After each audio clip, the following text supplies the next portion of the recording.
Fala Palestra, está chegando a hora. Palmeiras está em fase final de preparação para o grande confronto das oitavas de final da Copa do Brasil e vai ser na nossa casa, no Allianz Parque, na próxima quarta-feira. Já é amanhã, torcedor, 21h30. Mais de 42 mil torcedores aí empurrando o Palmeiras para cima do nosso maior rival, para conseguirmos a classificação para as quartas de final da Copa do Brasil e eliminarmos aí o Corinthians, não é mesmo? Encerrar o ano do nosso adversário e seguir em frente nesse campeonato que remunera muito bem. O time está trabalhando forte essa semana.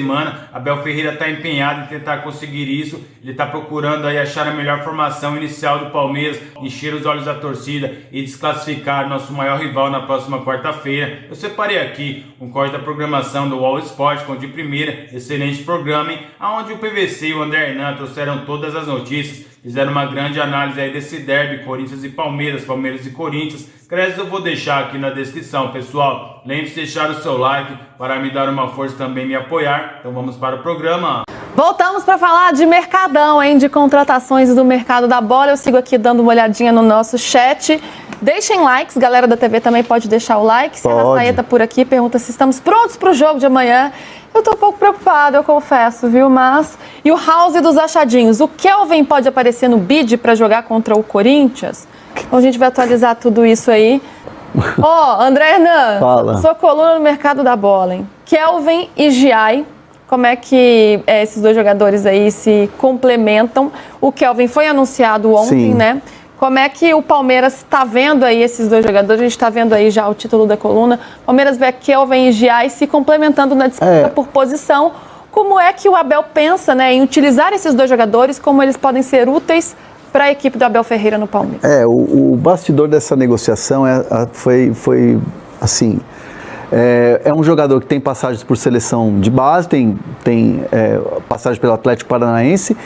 E detalhe, numa consulta de dia a dia, de desempenho ao Felipão falou muito bem do Kelvin quando ele cresceu muito, inclusive nas mãos do Felipão como técnico, quando chegou à final da Libertadores, inclusive passando pelo Palmeiras. E o Abel, comissão técnica, a diretoria, todos viram no Kelvin um perfil muito parecido com o do Mike, um jogador ofensivo, um jogador que vai à ponta e tal. Então, assim, são perfis complementares entre Giai e Kelvin, e até propriamente Marcos Rocha. Então, um complementa o outro. Nessa disputa por posição, o Palmeiras tem ali jogadores diferentes que podem dar ao Abel, sei lá, pode ser que seja uma coisa assim, eu quero um jogador mais pela velocidade, então vai Kelvin, o Giai chega à frente. Alternativas, você cria possibilidades, você cria alternativas com dois jogadores com perfis diferentes e que se complementam nessa questão do elenco como um todo. Então o Palmeiras foi bem criterioso, né, na análise desses jogadores e chegar à contratação do Kelvin. São jogadores que entregam essa versatilidade para o Palmeiras e mais alternâncias, ou na verdade mais alternativas mesmo para esse Verdão? Eu acho que ele entrega porque o Kelvin é um jogador. Vamos pegar o caso do Mike. E o Mike é um jogador histórico do Palmeiras. O Mike foi jogador do Palmeiras de 2017 a 2025, 8 anos, ganhou 3 campeonatos brasileiros, 2 Libertadores, uma Copa do Brasil, 4 campeonatos paulistas. Então, o Mike é um jogador histórico do Palmeiras. O Mike não fazia prioritariamente a saída de 3 por trás, como o Marcos Rocha faz. Vamos lembrar, o Abel tem falado sobre isso, o Abel tem razão numa reclamação que ele faz, que as pessoas falam, eu até perguntei para ele no Mundial, né? O Mascherano acabou de dizer que você tem uma versatilidade tática incrível. O Abel respondeu para mim, vocês dizem que você faz sempre a mesma coisa? Não, eu não digo, nunca disse isso. Mas muita gente pode dizer. O Abel fazia saída de 3 com o Marcos Rocha. Em muitos momentos ele inverteu, em alguns momentos ele inverteu isso e fez saída de 3 com o Piquerez e o Mike dava largura para o campo, pela direita. O Mike chegou a fazer saída de 3 como lateral direito na função do Marcos Rocha. Em outros momentos, por exemplo, finais do Campeonato Brasileiro de 2023, o Marcos Rocha fazia saída de 3 e o Mike fazia ala direita. Em outros momentos, o Mike foi ponta direita. Então, o Mike deu uma versatilidade tática gigantesca.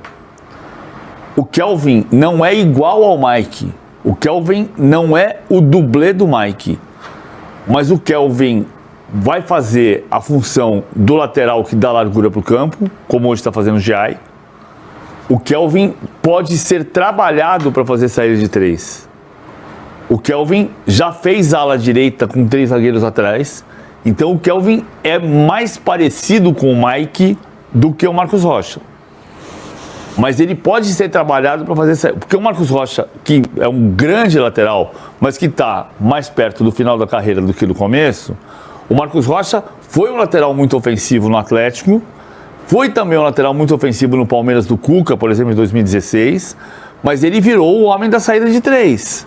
Então, o Marcos Rocha não é terceiro zagueiro, ele faz linha de 4 defensiva, mas na saída de jogo ele completa os 3 e faz a saída e mais raramente dá a largura para o campo pela direita.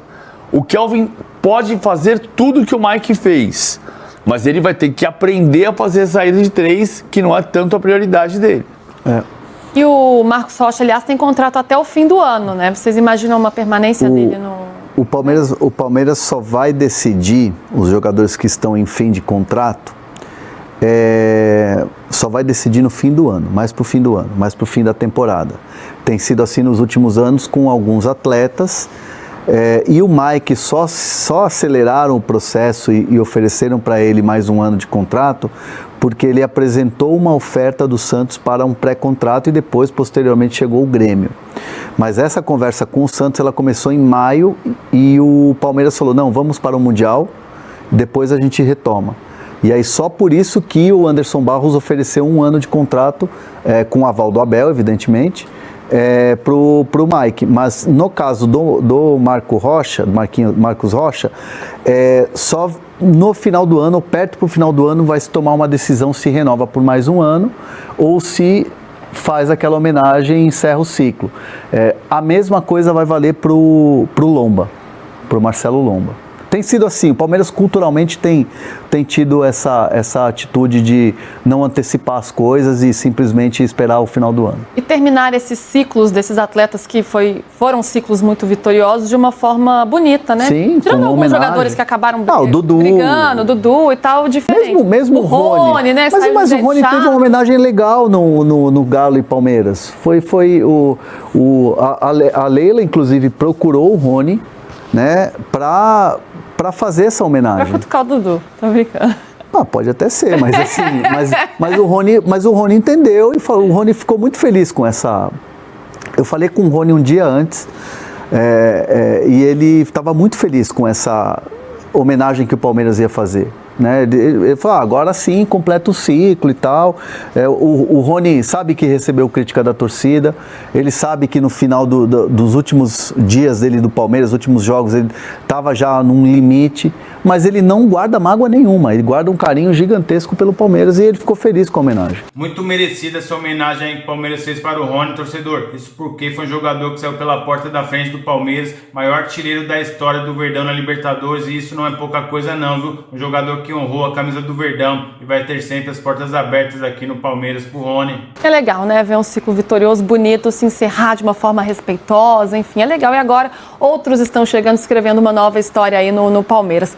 E a CBF ainda não se posicionou oficialmente, mas a informação que a gente tem, aí te pergunto, PVC, é que mantém a arbitragem, mantém toda a equipe da arbitragem Nada muda. do jogo. Nada muda, a arbitragem está confirmada. O Palmeiras reclama do Anderson Daronco e a informação que vem, a gente vai detalhar isso melhor amanhã, o Daronco emagreceu 9 quilos desde que houve o início do trabalho da comissão técnica, comissão de arbitragem nova, com o trabalho de nutrição, fisioterapia, preparação física e cobrança dos árbitros. Mas isso a gente vai detalhar isso melhor amanhã. O Palmeiras reclamava do Daronco, o João Martins, auxiliar do Abel, já reclamou do Daronco por achar que ele está acima do peso e que ele provoca faltinhas porque ele não consegue correr. E há uma questão da preparação física do Daronco que é para ser avaliada, a gente vai entender isso amanhã também, para quem não entendeu isso durante essas últimas rodadas do Brasileirão. Tem um ponto do Palmeiras também que o Palmeiras alega, pelo menos, PVC, que dos 6 últimos jogos que o Daron captou do Verdão, o Palmeiras tem 4 reclamações de arbitragem, né? Em 4 houve reclamações de arbitragem. Mas a gente tem o retrospecto, já a gente vai mostrar, do Daronco no derby e é equilibrado. Mas a polêmica mais grave... A maior polêmica é a do Caio Max. Olha lá. São 6 derbys apitados pelo Daronco, são 2 vitórias para cada lado e 2 empates. O Daronco em jogos do Palmeiras são 26 vitórias do Palmeiras, 10 empates e 10 derrotas.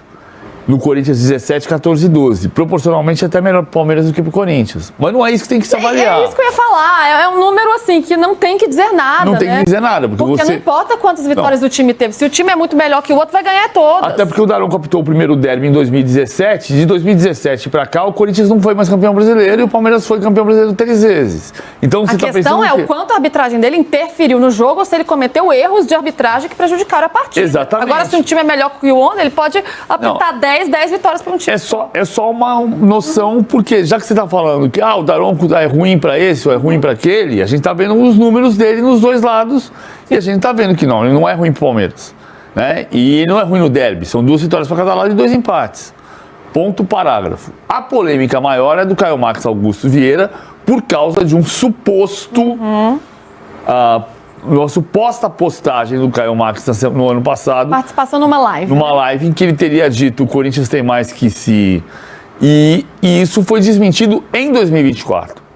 Aí a posição extraoficial da CBF. A CBF não vai se pronunciar sobre isso, porque ela não vai alimentar uma polêmica que parte de uma fake news. Oficializou para o Corinthians que era fake, e depois disso ele voltou a ser VAR em jogos do Corinthians. Neste brasileiro, por exemplo, Corinthians 1, Santos 0 em Itaquera, o Caio Max foi árbitro de vídeo de Corinthians 1, Santos 0, com o Rafael Claus como árbitro. Houve uma recomendação de revisão e um gol anulado do Yuri Alberto, num lance de suposta falta no zagueiro. Ele se apoia no zagueiro e o Caio Max recomendou revisão, o Rafael Claus revisou e entendeu o Rafael Claus que era para anular o gol. E Corinthians 0, Vitória 0, em que não houve lance de revisão do VAR. O Caio Max voltou a apitar depois, veja, em 2024 surgiu a história da postagem. A CBF oficializou ao Corinthians que era fake. O Corinthians entendeu que era fake e aceitou a escalação do Caio Max em 2 jogos deste Campeonato Brasileiro. E não houve, o Corinthians não tomou nem gol. Nos 2 jogos do Campeonato Brasileiro que o Caio Max foi VAR, o Corinthians não sofreu gol. Ganhou um, empatou outro e não sofreu gol. Embora tenha tido um lance de revisão num gol do lado do Yuri Alberto.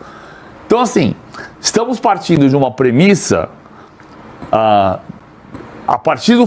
Porque, vamos lá, outra coisa. Se o Corinthians entender que não era fake, você não tem que pedir para ele não apitar o derby. Você tem que pedir para ele ser afastado do futebol. Né? Se um árbitro vai para uma live e diz: o Corinthians tem mais que se... Fala logo, PVC. Se fuder, gente. É isso, pronto. É isso, tá? Pronto, é isso. Chefes estejam em reunião, porque aqui a gente fala a verdade, o povo tem que entender o que é. O Corinthians tem que se fuder, foi isso que ele disse. Vai contar errado isso aqui não, hein, gente?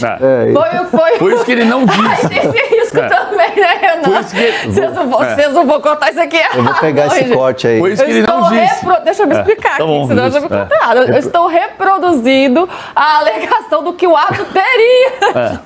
Foi isso que ele não disse. Entendeu, né? Gostou, porque assim, se o Corinthians entender, o Corinthians foi oficializado no ano passado de que essa postagem era fake, era falsa. Se o Corinthians entender que a postagem não é falsa, não é para pedir para ele não apitar o jogo Corinthians e Palmeiras, é para apitar para ele se retirar do futebol. O árbitro não pode dizer numa live e o Corinthians tem mais que se fuder. Não pode. Não pode. Então não é um caso de tirar o cara, neste caso, se o Corinthians entender que é verdadeiro, não é, mas não vai apitar o jogo do Corinthians. Não, ele tem que estar fora do futebol. Só que a CBF oficializou no ano passado, para o Corinthians, gestão Augusto Melo, que era falso. Isto não existiu. E o Corinthians sabia que não existiu e por isso aceitou a escalação do Caio Max nos jogos Corinthians 1, Santos 0, Corinthians 0, Vitória 0, neste Campeonato Brasileiro. Então, Um dos pontos da pressão... Por que os árbitros brasileiros vão bem no exterior e vão pessimamente aqui? Uma parte é dessa, é culpa do clube. Dos clubes, nossa, até minha. Que semana passada eu estava aqui ensandecido porque eu não consegui entender o lance da marcação do impedimento do Gustavo Gomes. Não consegui entender. Mas isso não é desonestidade. Isso é erro de arbitragem. O fato é, a informação é falsa e a escala está mantida. Só que as pessoas estão com dúvida se a informação é falsa. Um monte de gente aqui perguntando, é falsa mesmo? É falsa mesmo? Cara, é incrível, né? Quando você tem respaldo, a arbitragem responde. E por isso que eu falei agora há pouco. Isso que aconteceu hoje, não, desde ontem. Desde ontem a gente leu, Palmeiras reclama de Daronco por faltas e faltinhas, e Corinthians tem a questão da fake news do Caio Max Augusto Vieira. Sim. As duas coisas, certo? Bom, então você tem pressão do Palmeiras com Daronco e você tem pressão do Corinthians com Caio Max. Isso é o maior símbolo de por que o árbitro brasileiro vai mal no Brasil e vai bem na Copa do Mundo. O pessoal segue em dúvida. O perfil não é fake, o perfil é do Caio Max. Vocês estão mentindo, olha só. Eu tô mentindo. Tá falando que nós estamos mentindo, que o perfil é dele mesmo. Não, olha só, vamos lá. Eu tô dando a informação de hoje de manhã. A informação que o Corinthians foi informado no ano passado e acatou a decisão da CBF de que o perfil era fake. Isso pode acontecer, ou aparecer uma outra prova? Pode. O assassino inocentado depois pode ser culpado. Mas nós estamos dando a informação de hoje. O perfil, a história é falsa. Se amanhã não for falsa, eu vou chegar aqui e dizer, olha, percebemos que não era. Mas a informação é falsa. Apuração da própria CBF. Exatamente. Não é que o PVC está dizendo, eu afirmo que é falso. É a apuração que vem da CBF. A CBF diz que oficializou ao Corinthians a falsidade desse post no ano passado. Isso. Existe uma parada que é muito difícil, que a galera não sabe separar o que é opinião de informação. Tem tanta opinião hoje que o cara fala, não, o PVC tá chutando, tá mentindo. Gente, por isso que vocês têm que acompanhar os lugares certos, hein? Os lugares com credibilidade. O Oséias Almeida fala aqui, se o Corinthians sabe que a notícia é falsa e mesmo assim está falando que é verdadeira, a CBF não teria que punir o clube? Extraoficialmente, a CBF não se pronunciou oficialmente, extraoficialmente, a CBF entende que pode ter havido uma confusão pela mudança de gestão do Corinthians. Mas que o Corinthians foi informado oficialmente no ano passado e acatou a decisão, acatou a informação de que era fake. Tanto que o Corinthians aceitou a escala do Caio Max em 2 jogos deste Campeonato Brasileiro, muito depois de ter sido informado da falsidade da informação. Agora, mudou o presidente, mudou a diretoria e a CBF, de boa fé, entende que isto pode ter levado à confusão. Boa fé. Nem todo mundo precisa ter boa fé. Fala palestra, acompanhamos a programação da UOL Sport com o programa de primeira, excelente programa aí da grade da UOL Sport, onde o PVC e o Renan, os caras sabem tudo de Palmeiras, trouxeram todas as notícias, né, e atualizações do Verdão dessa terça-feira, véspera aí de clássico da Copa do Brasil, onde o Palmeiras vai encarar o seu maior rival no Allianz Parque, mais de 42 mil torcedores empurrando o Verdão, vai ser muita pressão, torcedor. Palmeiras tem que fazer a partida do ano, como eu falei aqui, erro zero, baliza zero, Palmeiras não pode errar nessa partida, não pode tomar gol, isso porque a gente perdeu o primeiro jogo ali de 1 a 0, Palmeiras vencendo por 1 gol de diferença, a decisão vai para as penalidades máximas, se vencer por 2 ou mais gols, se classifica direto para as quartas de final, então o Palmeiras tem que entrar concentrado do começo ao fim do jogo, não podemos errar, como eu falei aqui, vai estar bastante pressão, um clima bastante hostil para o nosso rival, e é assim que tem que ser na nossa casa, né? Palmeiras não pode deixar o Corinthians respirar, Palmeiras tem que fazer uma marcação alta, não deixar o Corinthians ali ficar tocando a bola. Palmeiras tem que roubar a bola no campo de ataque e quem sabe, né, marcar logo o primeiro gol antes dos 15 minutos do primeiro tempo seria muito importante, viu? Porque aí dava aquela tranquilidade, o Palmeiras pode tocar mais a bola, fazer o jogo correr e com certeza, depois que fizer o primeiro, vai fazer o segundo, o terceiro e quem sabe o quarto, né? Logicamente temos que respeitar o nosso rival, O Palmeiras não tá jogando aquele futebol que a torcida quer, mas quem sabe essa partida pode ser a virada de chave do Palmeiras aí na temporada, né? Sempre vencer um clássico aí contra o Corinthians dá bastante moral para o restante da temporada. Tenho certeza que se o Palmeiras vencendo, vai ganhar bastante moral, vai ganhar bastante fôlego, vai dar uma arrancada no Campeonato Brasileiro e quem sabe, né, Libertadores é ali na frente. Libertadores do Palmeiras tá bem, 100% de vitórias aí na fase classificatória, o Palmeiras tá bem tranquilo, mas o que nós queremos agora mesmo, torcedor, é logicamente eliminar o nosso maior rival da Copa do Brasil. Nosso adversário só tem a Copa do Brasil praticamente, já foram eliminados faz tempo ali da Sul-Americana, que é a segunda divisão ali da Libertadores. Palmeiras, como eu falei aqui, foi líder isolado ali da classificação da Libertadores, para você ver a diferença e o estágio dos dois times, mas logicamente temos que respeitar o nosso maior rival, e é aquilo, torcedor, pressão desde o começo do jogo, erro zero, baliza zero. Tenho certeza que o Palmeiras pode conquistar uma vitória direto, viu? Pode vencer por mais de 2 gols de diferença e se garantir direto nas quartas de final da Copa do Brasil. E aí, torcedor, você está animado, você está confiante para essa partida? Você acha que o Palmeiras vai se classificar no tempo normal ou nas penalidades? Comente aí. E eu vou ficando por aqui. Lembre-se de deixar o seu like, se inscreva no nosso canal. Então até o próximo vídeo.